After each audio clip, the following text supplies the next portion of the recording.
right. A change in the healthcare system that you think would make a big impact. I think one of the biggest changes is we need to figure out how to pay for these things. And so when, that's the thing that's lagging right now in mental health technology is, you have apps that are going through the FDA approval process, but there's really kind of three groups involved in the development of these technologies, and they're all going at different speeds. You have the tech industry, which is making stuff, they're making it really fast and bringing it to market. Then you have the FDA, which is going a little faster. They've recognized that they need to keep up, and they're scrambling to do that, but at least they're involved in the game.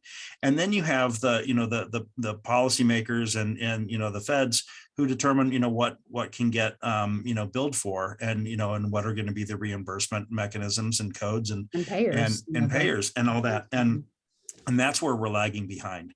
And so that's creating, I think ultimately it's eventually going to create a disincentive to the extent that I think it will stifle development, because who's going to want to create something if there's not a market for it?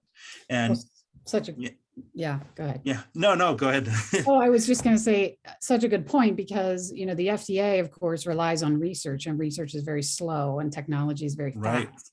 And we're going to get these tools more and more quickly and in the hands of kids and adults and people with different mental health and substance use disorders. And we don't know much about how they work. And so, but in order to get them paid for, it takes that slow process. And, so it's, doesn't happen at the speed of technology, but no.